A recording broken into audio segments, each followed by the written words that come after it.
Good morning. Thank you, Mohammed. My name is Thomas Fantron. I'm a Vice President with the International Center for Dispute Resolution, American Arbitration Association, based in New York. There I lead the Case Management Center team, where we manage all of the cross-border disputes that are filed with the American Arbitration Association. Let me please first offer my congratulations to Dr. Hamid Marah and his team at the SCCA. This has been an outstanding conference thus far, and they should be commended. It has been my pleasure to work with many of my colleagues here at the center for the last several years. They have come to New York and worked with my team, and I just want to wish them much success in the future and thank them for inviting me to participate today. So our session here focuses on dispute resolution in the oil and gas industry. And as you can see, we have, and look from the program, we have an outstanding panel with us here today. But before I introduce them, I just want to mention a little bit the ICDR's perspective on energy disputes in general. We in the ICDR have seen a steady filing of commercial energy disputes over the last 5 to 7 years. These energy cases, along with the technology sector, seem to be following the construction industry, which you'll hear about later today, as the areas of an increased and consistent use of international dispute resolution. We actually see our fair share of cases involving renewable energy disputes of solar and wind, but by far the oil and gas industry cases that come in dominate our energy filings. My belief, our belief, the size of these claims, the cross-border nature of most of these contracts, the ability to select decision makers who are knowledgeable and often experts in the field, and the confidentiality and fairness of an administered process are just a few of the reasons that parties will select an alternative dispute resolution process, specifically international arbitration.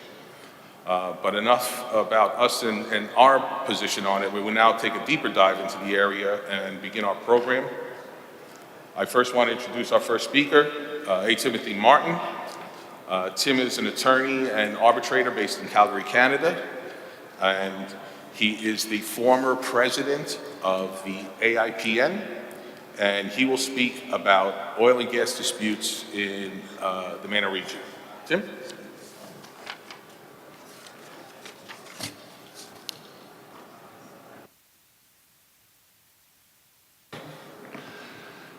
Assalamu alaikum.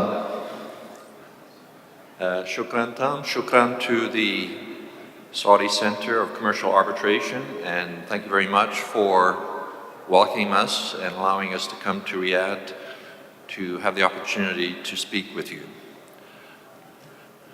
Today, I'd like to speak in oil and gas arbitrations. If we could have the slides, please.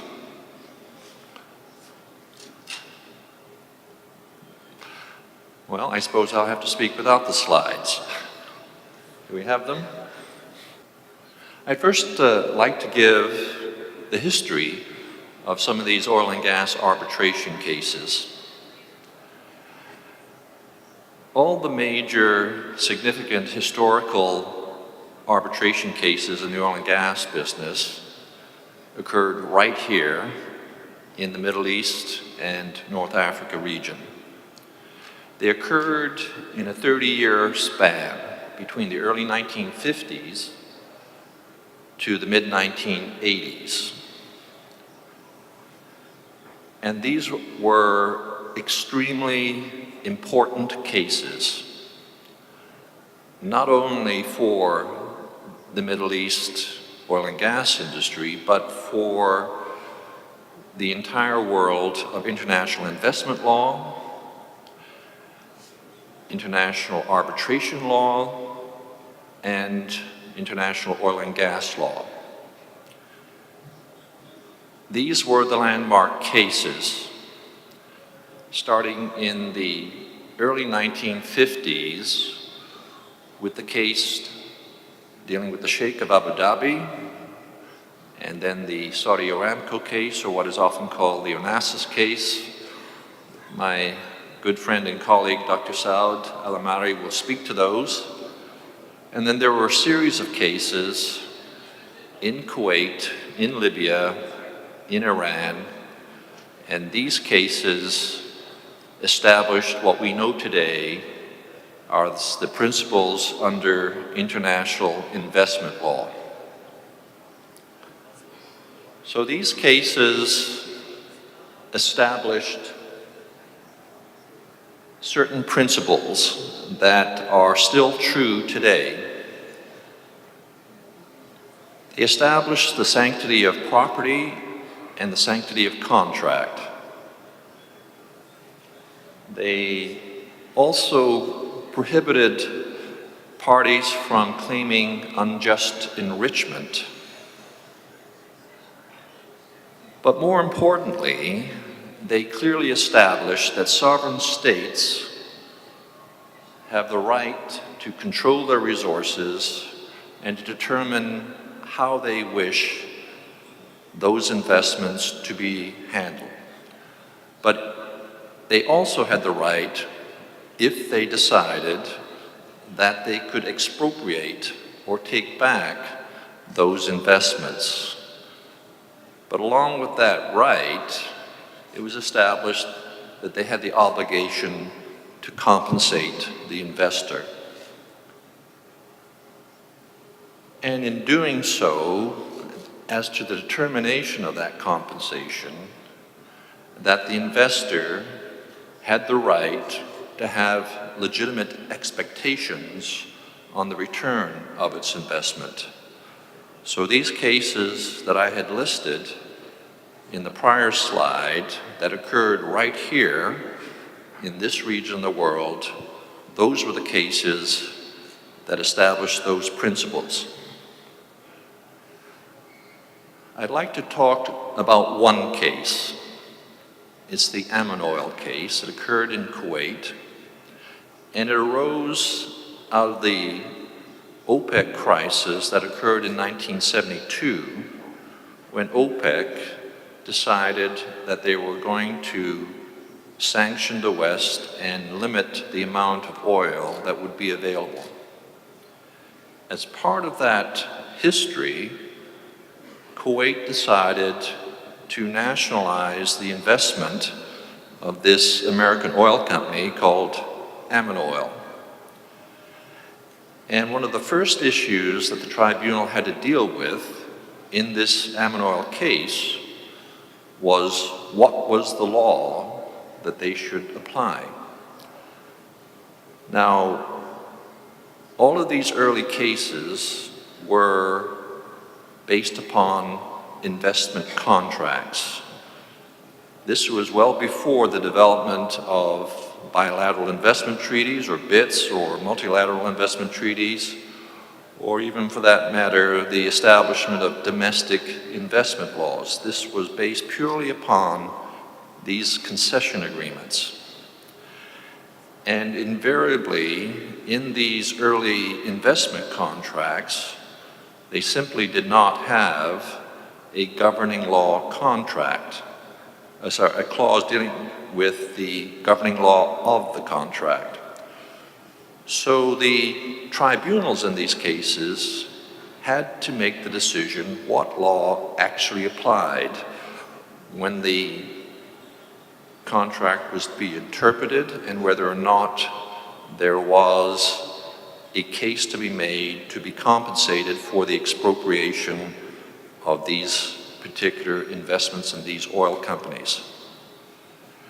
And in looking at that, they looked at certain clauses in these contracts that are what are called stabilization clauses, where the investor was guaranteed that the fiscal terms of their contract would be stable, and that the state, the sovereign state, could not unilaterally change them or eliminate them, or if they did, there had to be an adjustment to put the investor back in the same place where he actually made the investment. Now, In interpreting this, for this first time, in this case, the Amanoil case, the tribunal decided that these stabilization clauses created for the investor legitimate expectations as to what the return on their investment should be, and therefore how the damages were assessed and quantified. So, in doing so, even though they did not have a governing law clause, they had to determine whether or not the law of Kuwait, which in this case was Sharia, would be applied. They decided they would not apply Sharia in this case. Instead, they looked at what they call transnational law, which was a combination of these things. You'll see this also in the discussion around the Aramco case, which will come up next.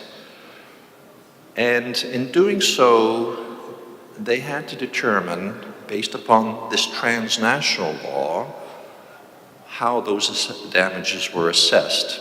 Now, Kuwait argued that the only determination should be based upon the net book value of the asset that Amanoil had. Now, net book value essentially meant how much money did they actually invest or put into that concession. Amanoil took a totally different position. They said, no, we shouldn't look at what was invested up to this point in time. We need to look at what was the expected value of this investment over the period of time of the investment, and therefore we need to look into the future as to the future revenues and expenses and use a valuation method called discounted cash flow.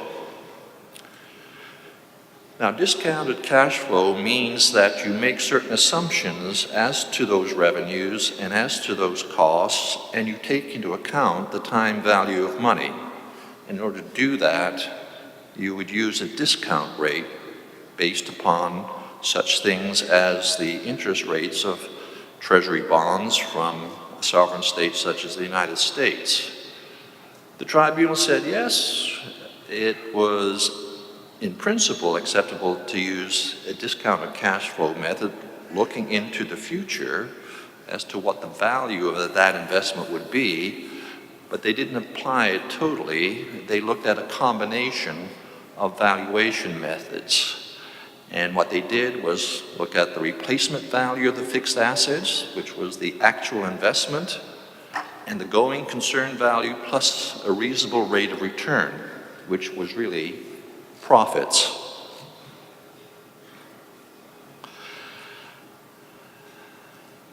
And in doing so, for the first time in this case, they applied this principle of legitimate expectations. What was the legitimate expectation of this investor when it made the investment as to what would be the return of its investment over the lifetime of the investment? And one of the arguments put forth by Kuwait was that there was a lex petroleum. This was the first time that this concept was used and cited in an investment case. Lex petroleum is a term that comes from the Latin language, lex for law and petroleum for petroleum. And it's similar to the concept that you see in international arbitration of lex mercatoria, which is the law of business. The tribunal rejected the argument that there was a lex petroleum, but this case is the most cited investment case of all time because it established those principles. So that's some of the history of these cases. These were extremely important and extremely significant cases of the development of these principles that we now see today. I've thrown up two pie graphs here because I want to illustrate another point. On the left-hand side, it depicts the ownership of oil and gas reserves around the world in the year 1970. And on the right-hand side, you see the same graph many years later in 2010, which was 40 years later. And what you see is this. There was a dramatic change in the control of oil and gas around the world. In 1970, if you look on the left side, the yellow part of that pie graph, international oil companies that's IOCs, companies such as Shell and Exxon, Chevron, BP, controlled more than 85% of the oil and gas reserves around the world. And there was a tiny sliver, that little blue piece of the pie, 1% was controlled by national oil companies. You go to 2010, and that position was totally reversed. The combination of those two blue slices of the pie show that in the year 2010, national oil companies controlled more than 85% of the world's oil and gas reserves. How did that happen? Well, it happened through nationalization and expropriation and these very cases, these historical cases that we just described. That laid down the principle and it changed the geopolitics of the world.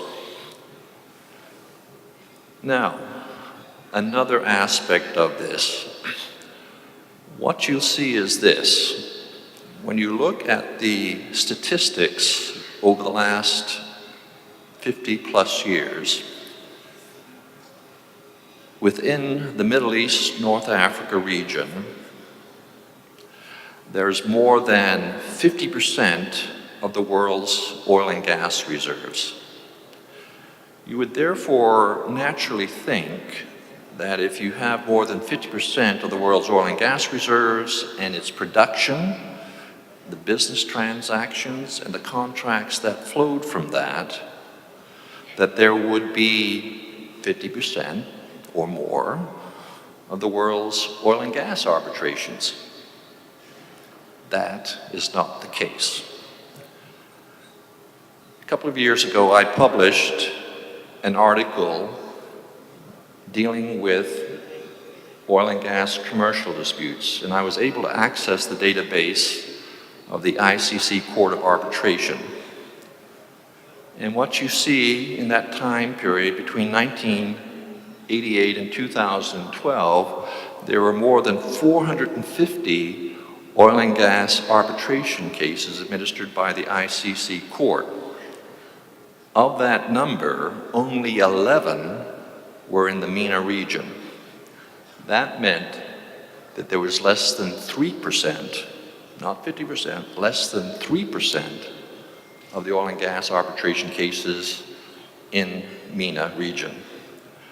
Looking at state investment disputes, after all those huge historical cases, it changed dramatically.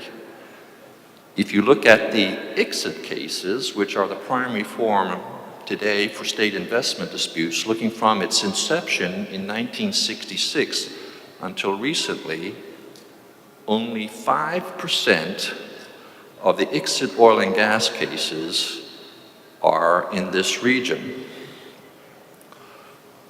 So, why is that the case? There's no correlation whatsoever between the business and the contracts and the number of oil and gas disputes. I think there's probably a number of reasons. One is the tradition within the region of reconciliation and settlement, musala and sul. But also, it's a reflection of the dominance of national oil companies for operations within their own jurisdiction. Contractors and service providers simply have to manage their long-term relationships, and therefore it is very difficult to have an arbitration and yet continue that business relationship.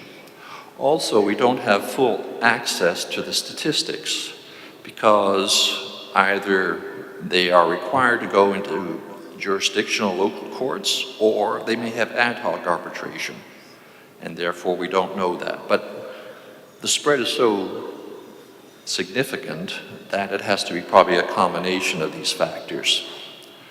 I'll just mention that there's issues around Sharia and its application, because when you look at the determination of damages using the discounted cash flow method, there are questions as to whether or not that is acceptable under Sharia because of concepts such as qarar and the uncertainty looking into the future.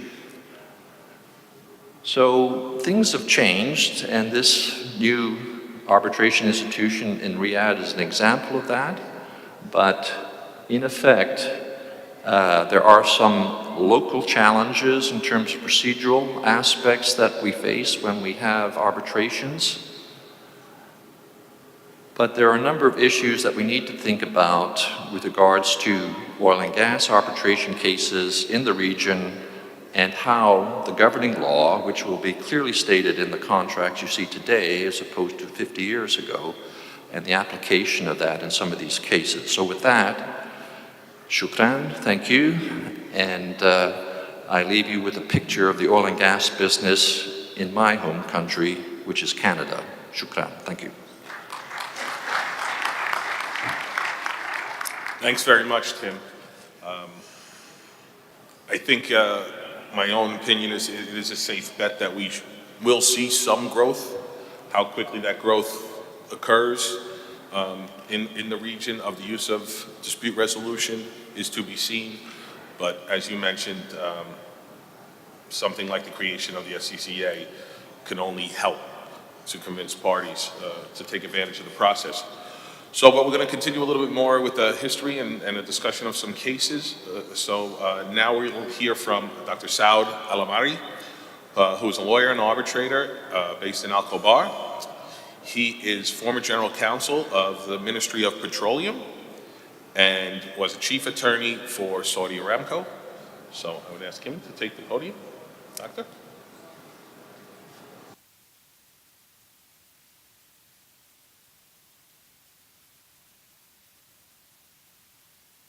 Thank you, Tom.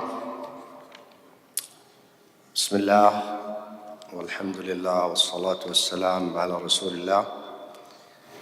Ladies and gentlemen, assalamu alaikum wa rahmatullahi wa barakatuh. It is my pleasure to be here with you today. My presentation will be in English, consistent with the subject matter and my colleagues. However, I have to thank the Center for Commercial Arbitration and the Kingdom for translating the slides and making a good job of translation. If we can go to the first, I go, okay. So as my colleague Tim Martin said, I will be talking about another landmark case in the international oil and gas arbitration. But this case is particularly important for us here because it was one that was brought against the Kingdom of Saudi Arabia by Aramco in 1954. The case is commonly known as the Onassis arbitration, and if you bear with me, you'll know why it was called that.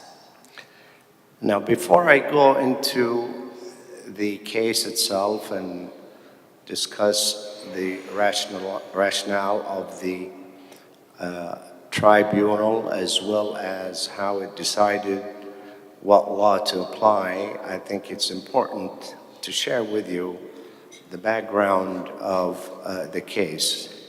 And my presentation will be fairly short, but I have written a commentary on this case because, again, it's important, but it's close to me, being a Saudi, first of all, and secondly, having worked for Saudi Aramco all of my, or most of my professional life. So the background goes back to May 1933. As you know, the kingdom signed the famous concession agreement with the Standard Oil of California, SoCal. That concession agreement granted SoCal exclusive rights to explore, exploit, and here's the important part of this, part of the concession. It granted it the right to explore, exploit, and transport oil within the concession area in the kingdom. SoCal, which is Chevron today, formed a subsidiary and named it California Arabian Standard Oil Company, CASAC, and that company was to operate the concession until two other major shareholders joined in, and those two are Exxon and Mobil, who are today one company. That company, CASAC, was renamed to the Arabian American Oil Company, or as we all know, Aramco, which in 1989 became Saudi Aramco. Not by means of expropriation, as we've seen in other cases, but by means of negotiations, and basically the kingdom bought all the rights those companies had in the concession in Saudi Arabia. Now, it's known that Aramco discovered some of the largest oil fields in the world, onshore and offshore, and its first commercial oil well is appropriately called Dammam number 7. This was in 1938. Late King Abdullah renamed it as the Prosperity Well. And I'm sorry I didn't put the slide on, but if you allow me, I will go to the next slide. Again, I believe my presentation and the presentations of my colleagues will be on the website of the Saudi Arbitration Center. Now, brief look at the background of the dispute.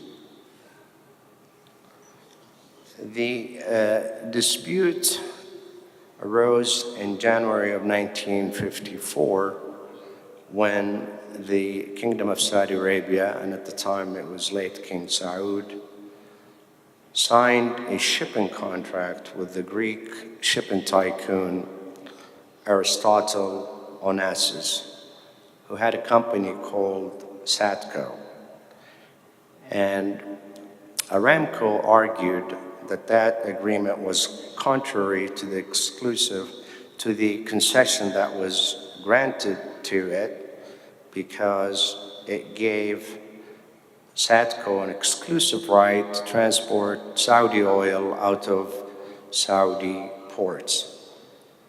As a result, Aramco objected and refused to comply with the Onassis contract, arguing that it violated the letter and spirit of the concession agreement, and it conflicts with long-standing business arrangements and practices.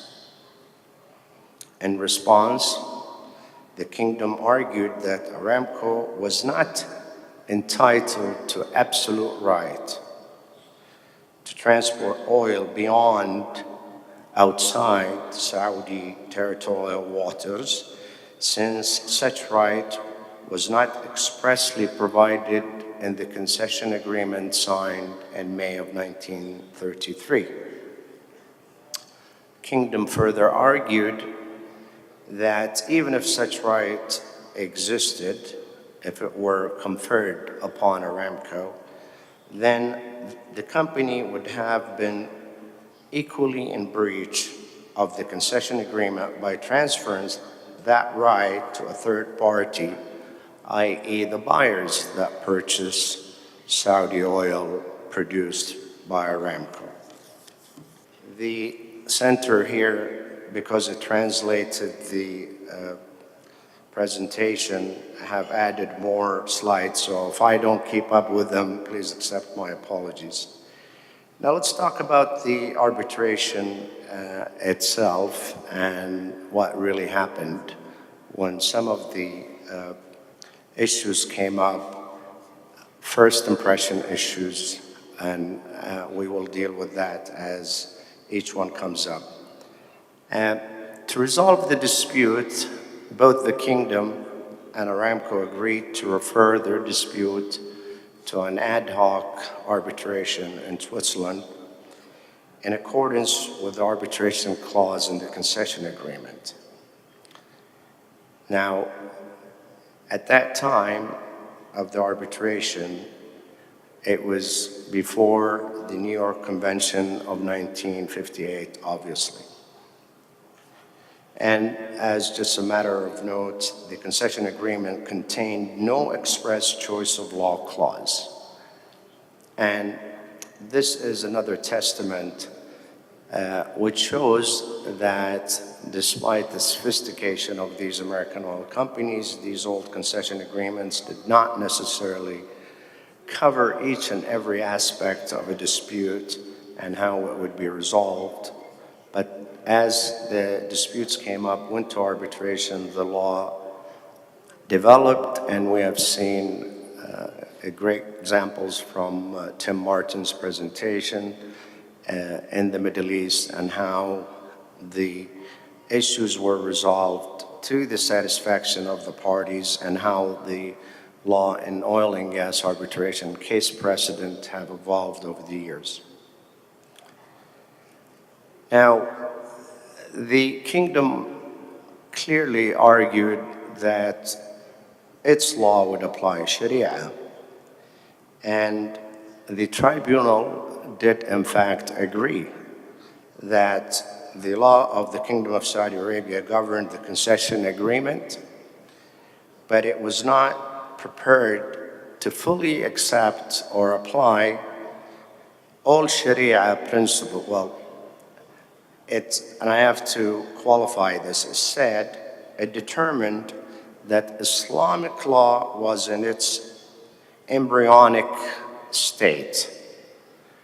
And I believe the tribunal at that time meant that Sharia was in its embryonic state vis-a-vis oil and gas, not the principles of law which have existed for over 14 centuries, and there is plenty of case precedent and principles in Sharia that talk about parties' interpretation of contracts, fairness, equity, etc.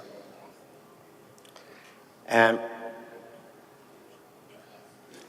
we'll now go to the next slide, which I think we've talked about that. And the last part I will address now. So in addition to agreeing to applying the Saudi law, the tribunal decided the following would be applied with respect to the choice of law. One, law of the Kingdom applied to the relationship between the parties. Two, any gaps in law of the Kingdom was filled by principles from worldwide custom and practice in the oil business. Third, that general principles of law applied because the concession agreement had an international character. Four, sale and transport of oil is governed by custom and practice of maritime law and international oil business, and all of that will be factored as part of the law that the tribunal would apply to the dispute. And finally, the tribunal decided that public international law applied when certain matters cannot be governed by municipal law of the state being the Kingdom of Saudi Arabia. Now, without getting into too much details, the tribunal upheld the concession agreement and rejected the ONAS's contract. Now, my purpose for sharing this case with you is to talk about the landmark case, but what are the lessons learned? What are the takeaways from this significant landmark case? Okay. الدروس المستفادة. Okay, so we will start with that one. The key lesson learned by this arbitration is represented by the Kingdom's subsequent response to the decision of the tribunal, which the Kingdom honored and respected the decision of the tribunal, and it honored it in accordance with the teachings of the Sharia premised on the Holy Quran and Sunnah, which urge and command every Muslim to respect their pledges and agreements. 2, from that stems another key lesson learned, which is that Islamic law principles do apply to the interpretation of contract terms and conditions, including parties' intentions. Now, if you go back just a few years before that decision, I wanted to cite a case that was somewhat strange, but that case the decision was contrary to what the tribunal here concluded, and the case relates to a dispute between the Abu Dhabi Petroleum Development and the concession that was granted to it. The dispute arose and a sole arbitrator was named. His name was Lord Asquith, and I'm trying to find what he said. There it is. Now, when the company called Petroleum Development brought the case against Abu Dhabi, the sole arbitrator decided not to use Islamic law, and he based that decision on something rather awkward, and I will read what he said to you and give you my take on that. But he said, and this is in the early 50s, he said, if any municipal system of law were applicable, it would prima facie be that of Abu Dhabi, where the concession was granted. But no such law can be reasonably said to exist. The Sheikh administers a purely discretionary justice. This is Lord Asquith saying, with the assistance of the Quran. And it would be fanciful to suggest that in this very primitive region, there is any settled body of legal principles applicable to the construction of modern commercial instruments.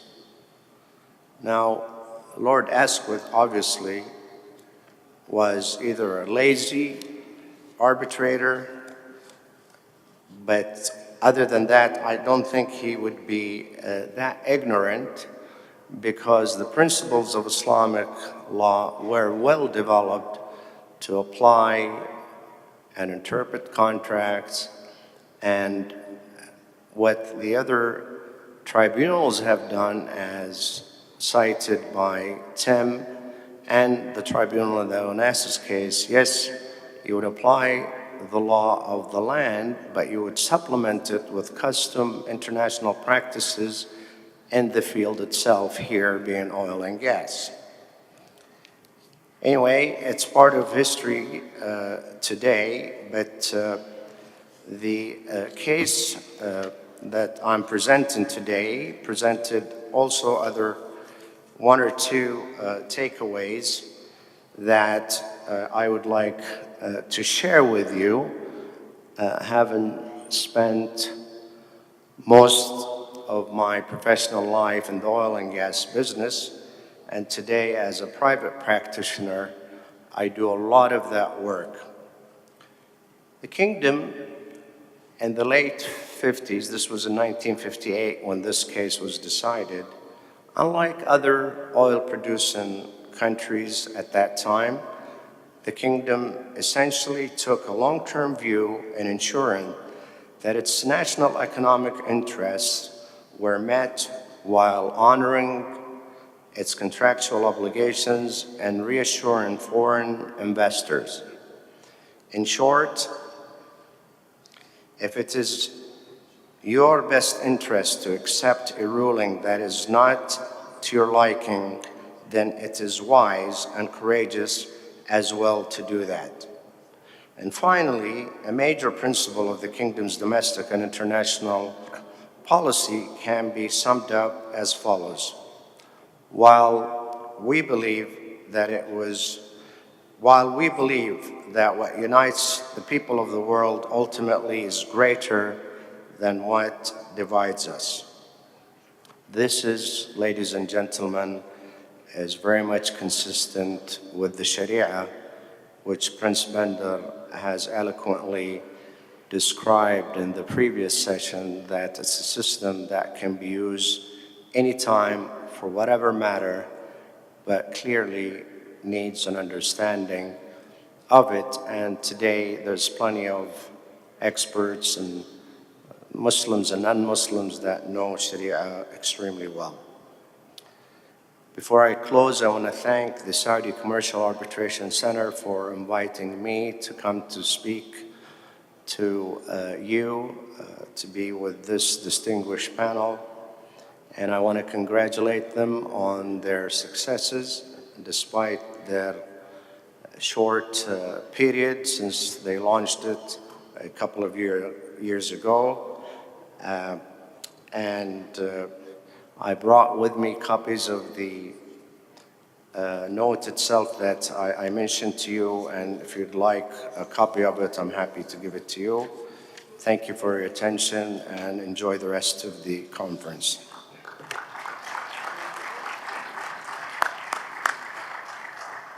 Thank you, Dr. Al-Amari. We're going to move forward now.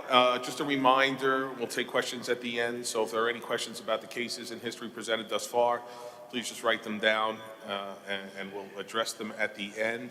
As I mentioned earlier, construction is a very large sector of the international arbitration, commercial arbitration area, and specifically in the oil and gas industry, oil and gas construction issues and related disputes play a large part in those cases as well. So I'd like to introduce Victor Leginski, who will speak to this topic. Victor is an international arbitrator and mediator based in the UAE, and his work is primarily in the energy and construction sector. Victor, thank you. Assalamu alaikum. Thank you very much, Tom. Thank you very much to the center. It's an honor to be here. And I thank the previous two speakers for their excellent presentations. Very good base for what we all have to listen to for the rest of the presentation. I'm just going to get the slides up here. Yep. Thank you. I'm, as Tom said, I'm an international arbitrator. I'm based in Dubai. I've been in the region for over 11 years. I'm also the regional director for the AIPN, the Association of International Petroleum Negotiators, which Tim was past president of. And what I'm going to speak on today is oil and gas construction-related disputes. especially design effects and plant malfunction. And now, as arbitrator, I have sat on about 90 cases in the region, so I can speak to you from what I've observed in dealing with these cases. In the construction sector in the oil and gas industry, we often see EPC-type contracts. As you know, there's no standard format for these. These are often bespoke contracts that are negotiated. And I'll just indicate that there are many, many things you have to negotiate in the course of negotiating an EPC contract: flow-down clauses, payment provisions, termination and suspension, limitation of liability, disclaimer of consequential damages, warranties, on and on it goes. So I just mention that to indicate that sometimes dispute resolution clauses could be pushed to the back burner, and that's something that we want to emphasize in this conference should not be done. Clearly, dispute resolution clauses are integral and should be looked at very carefully. We always prefer staged or escalated arbitration, or I should say dispute resolution clauses, leading to arbitration as the final stage. And Craig Teivendiel, who's the final speaker on this panel, has put together an excellent article in respect of this. I commend it highly. In looking at these types of clauses, one should always match the type of clause to the seat, the specific type of contract, the rules you're going to be under, and the law of the seat, naturally. You look, for example, at the logic contracts, the logic form of contracts, they have an escalated, tiered type of clause. So the other point I want to make about this is that often in EPC contracts, the EPC contractor has to perform the work to the point of handover or to the point of operation before that contractor can go to the final arbitration, the final step of dispute resolution. So in those cases, you need interim dispute resolution mechanisms. And I'll speak about those interim dispute resolutions measures briefly a little bit later.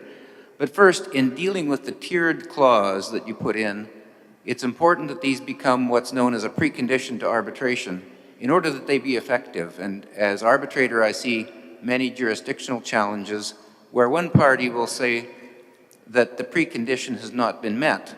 Now, in order for a tiered or a stepped clause to be and to comprise preconditioned arbitration, whether it be under civil or common law, there are a few elements that have to be performed.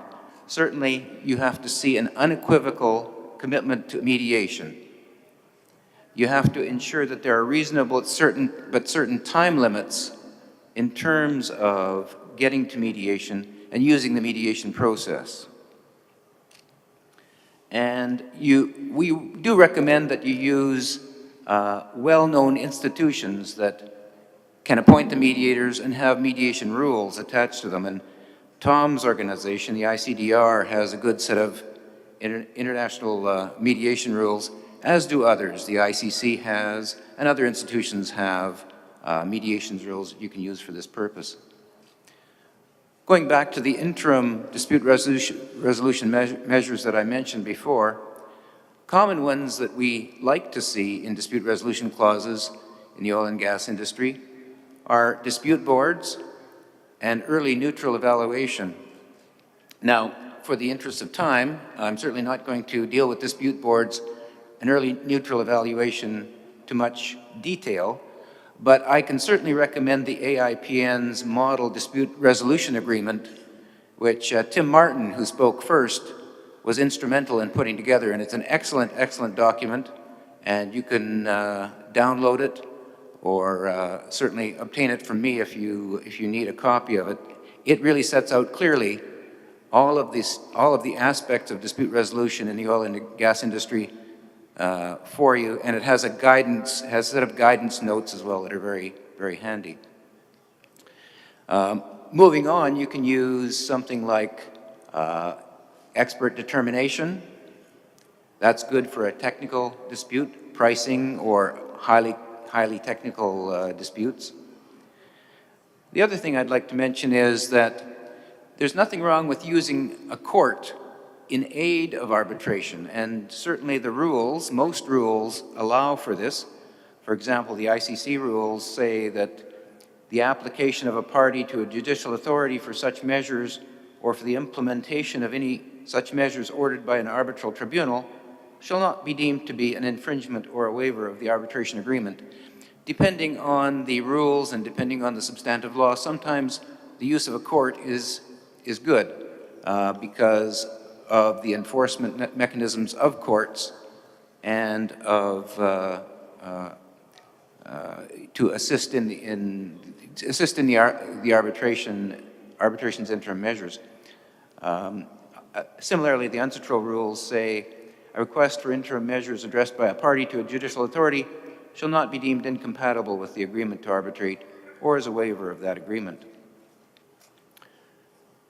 In these types of dispute resolution clauses and agreements generally, you have to tailor or can tailor, and I would recommend tailoring, the dispute production or document production process, the selection of the arbitration panel, process for using experts, and the involvement of internal counsel. Internal counsel can be very useful.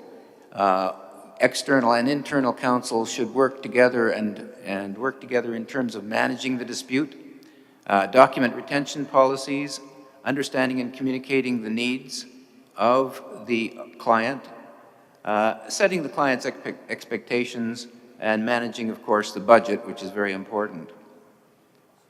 Moving on to overall risk management, some of the aspects that have to be managed in terms of disputes are indemnities, risks, and links to insurance. Oftentimes we hear in the oil and gas industry about knock-for-knock indemnities.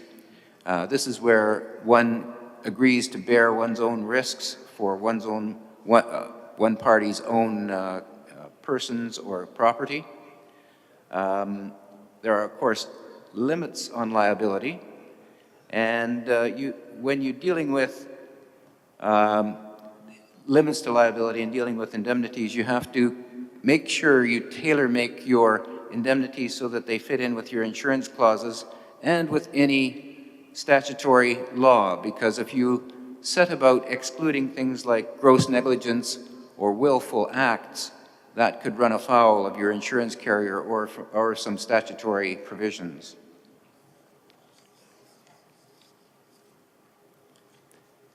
Again, an EPC contractor, it takes the risk for cost of completion, if lump sum typically, time for completion subject to certain extensions, quality of design, and performance guarantees subject to certain exclusions. So there are certain areas that have to be carefully negotiated there. Another important area to consider is that of consequential loss. One has to really carefully define what consequential loss means in your contract when you're measuring that risk. Some standard forms, for example, the logic standard form, defines out some direct loss provisions, and so you have to really just be careful about how you define consequential loss. Another area that we see a lot of is force majeure. The main thing is to have, quite similarly to the escalation clause, you have to have very clear timelines, very clear definitions of what constitutes events of force majeure, when they begin, when they end, what the process is for dealing with them, duties during, etc. Otherwise, they can be quite useless unless they're quite well defined and the steps therein are quite carefully set out. In dealing specifically with plant malfunction issues, we look at performance guarantees. There are three typical categories of performance guarantees: output, efficiency, and reliability. And they depend, of course, on performance testing. Certainly, performance testing provisions are very important, have to be negotiated very carefully, and contracts can be very prescriptive as to the types of testing that needs to be carried out. So these are important provisions. In respect of design issues, things that one has to think about are guarantee periods. Typically a guarantee period, is it going to be from mechanical completion or takeover? Is it exclusive remedy? What about latent defects? The guarantee period is often 12 to 24 months. Is there going to be an extension? These are things that have to be very, very carefully negotiated. And just to wrap up, I know it's quite a quick romp through a very complicated area, but just to wrap up, the key things that you have to keep in mind in your company when you're negotiating these provisions are internal honesty. You have to be honest inside your own organization as to what risk you can bear, how you deal with communications internally, and to ensure as the project progresses that you are honest with each other internally as to any problems that you have or any mistakes that have been made so that they can be corrected or dealt with. You have to keep good records, and you hear this in every speech just about, but it's important to keep good records because at my end, at the arbitration end, if the records aren't good, then the case doesn't really do that well. In dealing with the other party, you have to be strict, firm, and consistent. Consistent with what you say, consistent with what you do. You can be honest, but strict and firm. And make sure that throughout, whether it be claims or communications, your written work match your oral communications, because so often I get in hearings the witnesses saying things that are different from what the paper says, and they have a good, perhaps, excuse or explanation for it, but still, it makes the case rather weak. So, these are some tips, some guidance points. As Tom says, if you have any questions, we'll be very happy to answer them. And we look forward to our very passive discussion period later on. And with that, thank you very much. Thank you, Victor. As we've heard, construction in the oil and gas industry, these projects are very complex. Obviously, these contracts are very complex. I think one of the beauties of dispute resolution in this regard is you have many options of dispute resolution before you even get to international arbitration, whether it's mediation, whether it's expert determination, whether it's resolution boards that are involved. So those are some of the things we need to remind the industry of. And if you do get to an arbitration, having an expert in the field who understands the concepts of these types of projects and contracts makes that so much easier on the parties when having to present an argument. So we'll move on. Our last speaker this morning is Craig Teiffendale, who is a partner with Herbert Smith Freehills in London. Craig leads the International Arbitration Group there, and his practice focuses on the areas of construction, energy, engineering, and telecommunications. And Craig's going to speak about JOAs, joint operating agreements, and their use of dispute resolution. And just thank you. Okay. Thank you very much, Tom. Salam alaikum. May I start by adding my own thanks to Dr. Hamid Mirah and to his excellent team at the SCCA for putting on such a terrific inaugural conference for the SCCA. The only downside being that the standard has been set extremely high for next year's event, but I'm sure they will match it. As Tom previewed, I'm going to talk about the arbitration of disputes under joint operating agreements, or JOAs, in the oil and gas industry. I'm going to start by considering the nature of the parties' rights and their duties under the JOA. I'm then going to examine a specific type of dispute which arises where those rights and duties conflict. And finally, I'll examine why it is that in practice arbitration is so very well suited to resolve disputes of this sort. But let's start with the terminology and with the contractual structure. So by a JOA, I mean the Joint Operating Agreement which governs the relationship between joint venturers in relation to the exploration, development and production of an oil and gas asset. Together, those joint venturers will hold the hydrocarbon asset under the terms of a PSA, باللغة العربية اتفاقية مشتركة الإنتاج, or perhaps a different form of contract or license with the host state. And although the nomenclature can change between jurisdictions, in Iraq we talk of a technical services contract, a TSC, not a PSA, but the structure is broadly the same.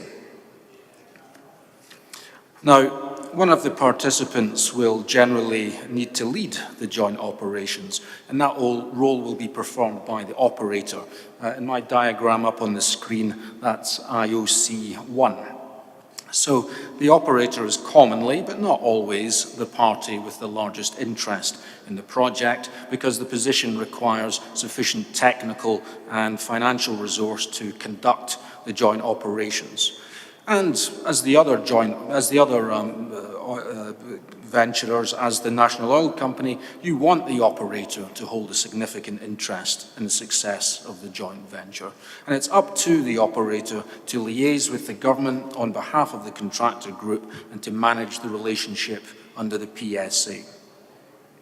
So the JOA is the contract which governs the appointment, the functions, the responsibilities, and ultimately, if necessary, the removal of the operator. But it will also detail the relationship and the level of control between the operator and the non-operators, as well as the consequences if any of the venturers, including the operator, breach the JOA terms. But overarching all of that complexity, the overall concept is simple: to facilitate joint operations to develop the hydrocarbon asset and produce profit for all, while spreading the costs across all of the venturers. So, having set the scene, let's now consider some of the most important rights of the parties under the JOA. And the first, Article 9 under the 2012 AIPN model JOA, is a very important one. It's the right to own and dispose of your share of the oil and gas production. And that's, of course, what it's all about. I've also put up the key right of the operator, Article 4.2a in the AIPN form. But the upside of taking on all of this responsibility is that the operator is an exclusive charge of joint operations to explore, develop, and produce the hydrocarbons. But that isn't an unfettered right, of course. It's not completely free hand. It's subject to checks and balances under the JOA, and in particular, some important matters upon which the parties must vote. Now, a very common area for dispute under the JOA is the standard of care exercised by the operator in performing its duties. And on this slide, I've drawn out three of the most important duties and hence source of disputes from the most popular model forms. Most JOAs will generally include some wording along the lines that the operator will act in a diligent, safe, and efficient manner in accordance with good and prudent petroleum industry practices, or words to that effect. And that's Article 4.2.b.2 of the 2012 AIPN model. The operator is also in charge of the finances for the venture, and management of the joint account is a key responsibility. So you must exercise due care with respect to the receipt, payment, and accounting of funds. But few parties would accept the role of operator, and it's a very onerous and responsible role, if they had no protection from the huge potential financial exposure that might arise if something goes wrong during joint operations. So as a result, a fundamental principle that stands at the core of most JOAs is that the operator shall neither gain a profit nor suffer a loss as a result of being the operator. Now, that principle aligns the operator's interests with those of the non-operators, and it aims to ensure that the operator will only succeed if the joint venture as a whole is successful for the benefit of all, and its return is to enjoy its proportion of the proceeds in proportion with its participating interest, just the same as the non-operators, no additional remuneration. So that is a very fundamental principle, but equally, as you see, it's a very broadly, you might say loosely defined one, and that lack of specificity can lead to disputes, and that's what I'm going to look at next.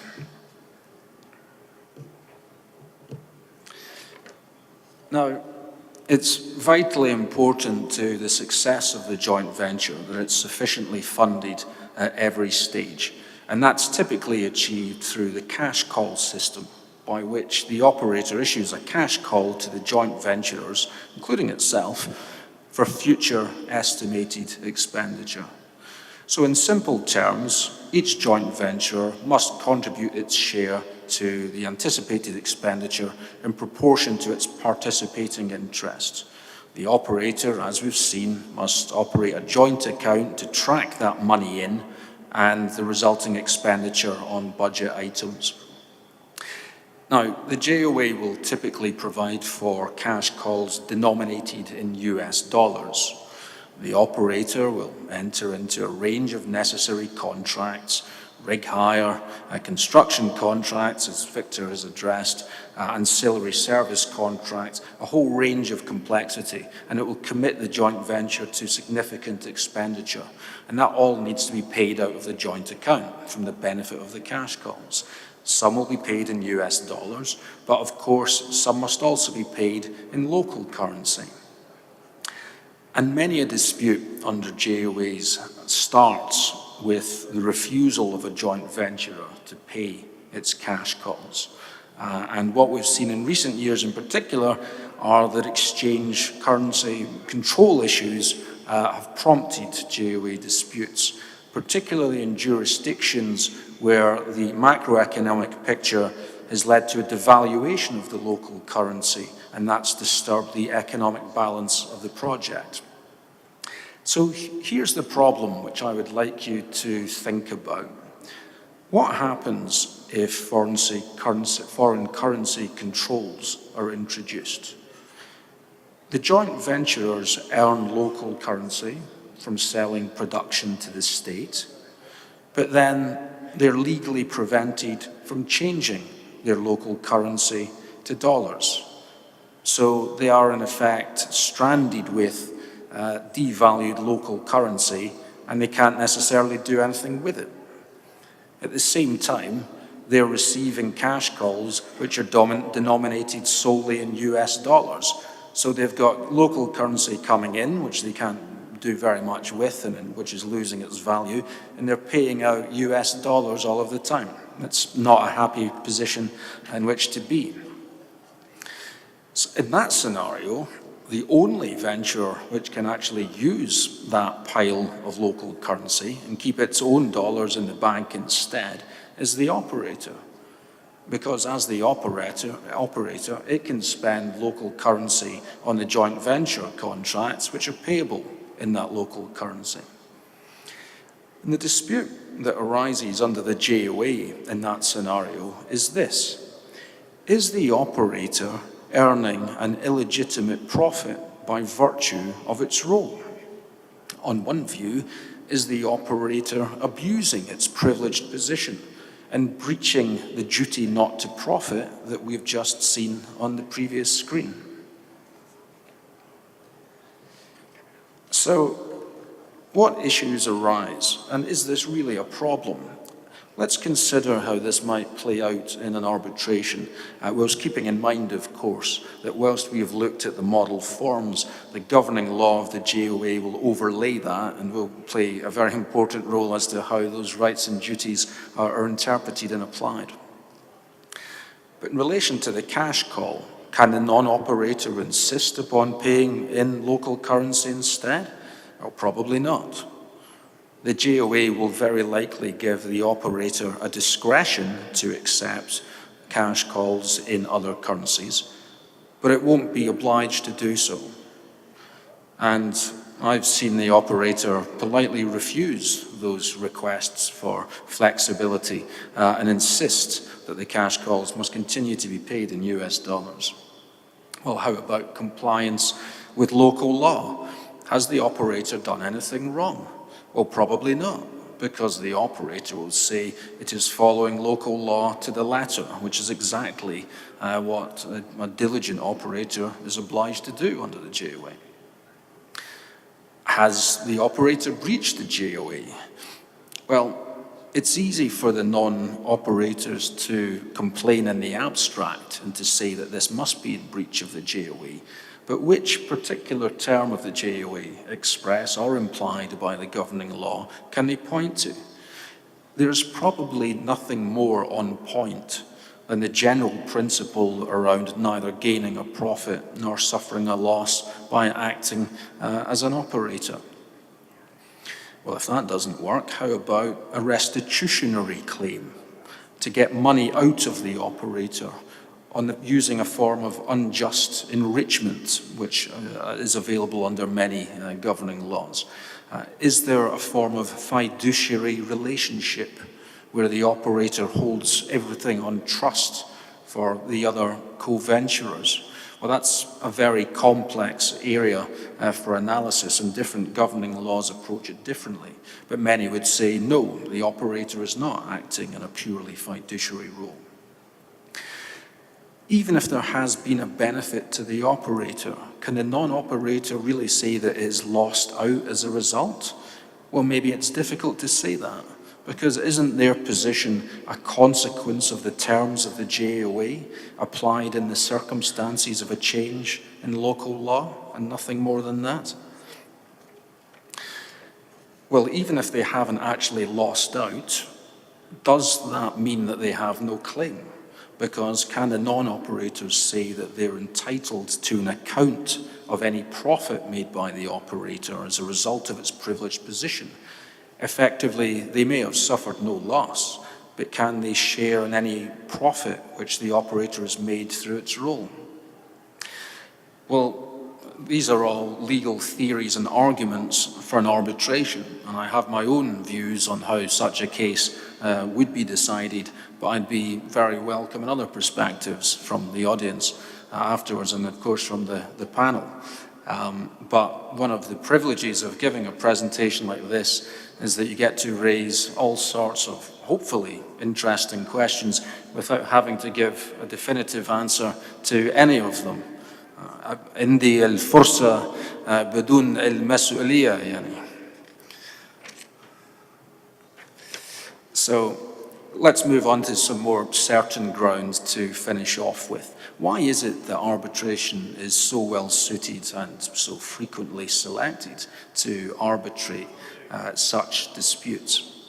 Well, the advantages of commercial arbitration as a process relative to domestic litigation apply just as much as they do to the resolution of disputes arising in other sectors and contexts.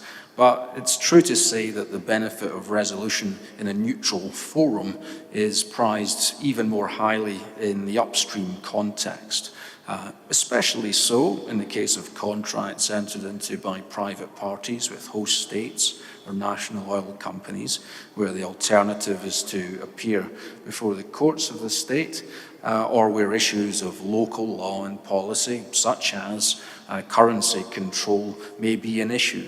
But it's equally true when you're talking about joint venture parties who may be reluctant to appear in the other's home courts.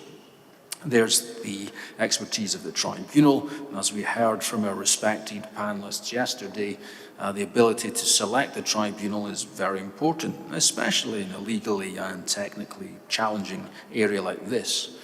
You may even be able to appoint an arbitrator who's helped to draft the language of the model form JOA, such as our good friend and colleague Tim Martin here. And of course, the advantage of confidentiality is especially important in this industry, given what's at stake. But against that, let me finish on a contrary note about this perceived benefit. Because the very fact that so many decisions on upstream disputes, and JOA disputes in particular, are rendered in confidential proceedings is also a cause of frustration to a lot of people in the industry.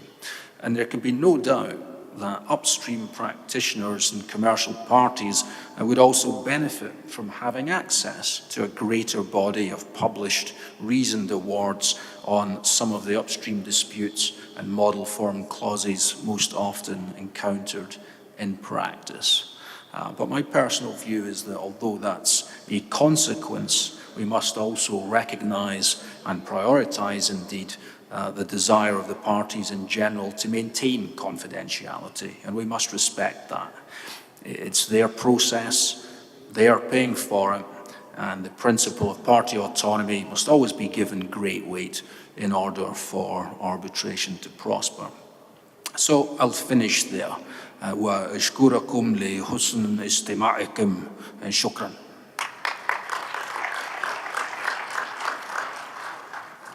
Thanks very much, Craig. So we started a little late, but we're going to do have time for a couple of questions. So if there are any questions for anyone on the panel? I can't see. Okay, right here in front. Very good. Yeah. السلام عليكم ورحمة الله وبركاته.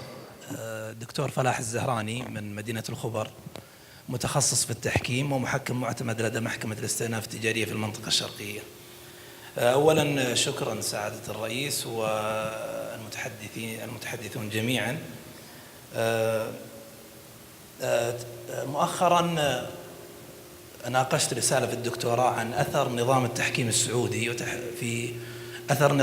السعودي في تحفيز الاستثمار الأجنبي، وقارنت في هذه الرسالة بين الشريعة وقانون الأنسترا النموذج الأمم المتحدة عام 1985 وتعديلاته المعتمدة 2006 والقانون المصري. حينما وصلت إلى المادة الثامنة من نظام التحكيم السعودي التي تتحدث في الفقرة الثانية إذا كان التحكيم تجاريا دوليا سواء جرى في المملكة أم في خارج المملكة، فإن جهة الاختصاص تكون لمحكمة الاستئناف في مدينة الرياض، هي المحكمة المختصة بنظر النزاع.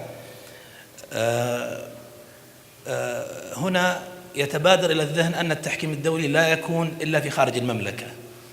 المنظم السعودي في هذا النظام الصادر من المجلس الملكي من 34 في 24/5/33 أعطى صلاحية أو منح المستثمرين الأجانب أطراف النزاع والمحكمون أن يقوموا بالتحكيم في داخل المملكة العربية السعودية، واعتبار التحكيم في هذه الحالة تحكيما دوليا لا تحكيما محليا. وسؤالي للإخوة أو الأساتذة في هذا الحضور، الأستاذ كريج وفيكتور وتيموثي، في قابلية أن يكون التحكيم بدل أن يكون في الICC أو في بريطانيا، لماذا لا يكون التحكيم إذا كان يعطي المنظم صلاحية للمحكمين أن يجعلوا تحكيمهم في داخل المملكة العربية السعودية في بلادي، ويكون التحكيم دوليا ويخضع للنظر في تنفيذ الأحكام الأجنبية لمحكمة الاستئناف كأنه تحكيم جرى في الخارج، إنما مرادي من ذلك أن يكون التحكيم في بلادي وتستفيد منه لا شك الخدمات الأخرى، المحكم الذين يحضرون وأطراف النزاع، المطارات، الفنادق إلى آخره.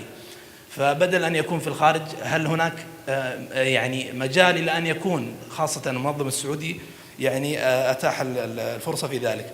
سؤالي الآخر الدكتور سعود العماري هو خير من يتحدث في قضية الأوناسيس. بعد القضية المشهورة قضية أرامكو ضد المملكة العربية السعودية في عام 1954، لا شك أن أرامكو بدأت بعد هذه القضية التي تكبدت فيها الخسارة الكبيرة، أوقفت إيراد شرط التحكيم في عقودها المستقبلية.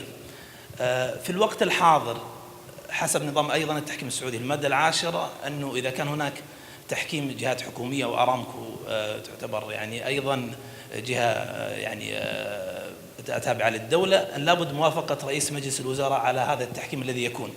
هل هناك، سؤالي للدكتور سعود، سعادة الدكتور سعود، هل هناك رؤية أو هل هناك قضايا حاليا كان فيها إعمال لشرط التحكيم في الوقت الحاضر؟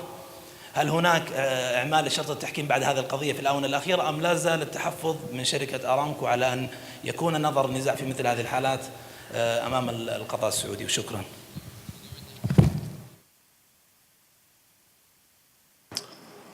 Maybe we'll take the second question first, if you want to speak to the case, Dr. Alamari, and then we'll open it up to the panel, to whoever wants to contribute on the first question. So, okay. Thank you, Tom, and thank you to Dr. Falah. I will give a quick comment on his first question relating to the international nature of disputes in the kingdom. My colleague here, Tim, who has worked in the kingdom for 3 years full-time and continues to work with us, has dealt with such issues, including arbitrations in the kingdom. But anytime you have a party who is foreign, not Saudi, and anytime you apply international rules, that would automatically give the arbitration an international nature. And it can be held in the kingdom if the parties have agreed to have the seat in the kingdom. It doesn't really matter whether it's in Riyadh or Jeddah or Khobar. They can use the ICC rules, the LCAIA, AAA.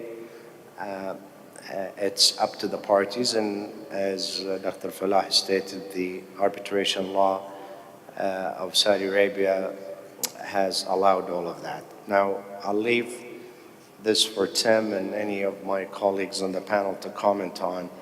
But with respect to the second question, again, Dr. Falah is correct in saying that following the Onassis case in 1958, the Kingdom of Saudi Arabia issued a law that would prohibit any government entity from agreeing to refer a claim to arbitration without the approval of the Council of Ministers, and that remains to be the case.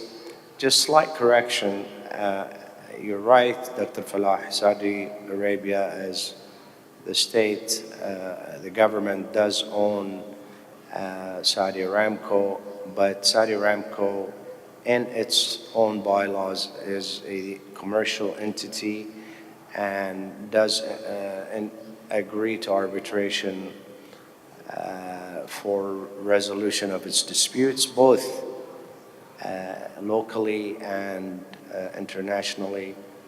My firm, again, working with Tim, who has long experience in this area, we actually reviewed the Aramco arbitration clause and brought that up to date recently following the passage of the 2013 arbitration law in the kingdom, and it very much allows the company, and in fact the preference for the company is to resolve its disputes through arbitration. Thank you, Tom. Thank you. With apologies, and I'm going to speak for the panel and say they are not in a hurry to rush off to lunch. So if there are any more questions, they will stick around and you can approach the dais and please pose your question directly. But please join me in thanking our esteemed panel on this wonderful presentation today, and thank you to all of you. Thank you, Mr. Chairman. Thank you, our distinguished speakers. الأخوة والأخوات، الآن عندنا توقيع مذكرة تفاهم بين المركز السعودي للتحكيم التجاري ممثلا برئيسه التنفيذي سعادة الدكتور حامد ميرة، والهيئة السعودية للمحامين ممثلة بسعادة الأمين العام للهيئة الأستاذ بكر الهبوب. فليتفضلوا.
الآن الأخوة الحضور، إن شاء الله نتوجه إلى مطعم الموزاييك لتناول طعام الغداء، وسوف نعاود بحول الله تعالى للجلسة السادسة التي هي بعنوان تسوية المنازعات في الشركات العائلية، والتي ستبدأ في تمام 1:45 إن شاء الله تعالى.